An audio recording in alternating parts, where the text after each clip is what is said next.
அம்மா இன்னைக்கு ஒரு கதை சொல்லட்டா? சுதந்திர கிளி. ஒரு ஊரில் ஒரு செல்வந்தர் ஒருவர் இருந்தார். அவர் காட்டுக்கு வேட்டைக்கு செல்லும்போது அழகான கிளி ஒன்றை பார்த்தார். அந்த கிளி மிகவும் அழகாய் இருப்பதைக் கண்டு பிடித்து கொண்டு வந்தார். வீட்டிற்கு வந்ததும் அதை ஒரு கூண்டில் அடைத்து வைத்தார். அது தன் சுதந்திரத்தை இழந்து தவித்தது. கூண்டுக்குள் அகப்பட்டு இருந்த கிளி எப்போதும் கத்திக்கொண்டே இருக்கும். அவர் நேரத்திற்கு இரையெல்லாம் கொடுத்தார்.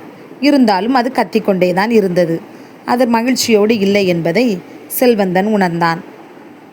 அழகுக்காக வளர்த்தது போல் கூண்டுக்குள் அடைத்து வைத்து அதை கொடுமையும் படுத்தினான்.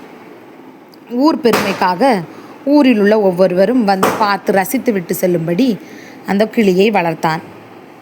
இப்படி போய்க் கொண்டிருந்த நேரம் ஒரு நாள் செல்வந்தன் வீட்டிற்கு திருடன் ஒருவன் வந்தான். கிளி கத்தி கொண்டே இருந்ததால் திருடன் பிடிபட்டான். செல்வந்தனுக்கு மனசு நெருடலாகவே இருந்தது. உடனே நன்றி கடனாக கிளியை கூண்டுக்குள் இருந்து வெளியே விட்டார். அது சந்தோஷமாக பறந்து சென்றது. இங்கேயும் சில பேர் இன்னும் கிளி போல சுதந்திரம் இல்லாமல் கூண்டுக்குள் சிக்கி தவிக்கின்றனர். தங்க கூண்டாக இருந்தாலும் தனக்கு சுதந்திரமாக வாழ வழி இல்லாமல் இருந்தால் மன நிம்மதி எங்கு கிடைக்கும்?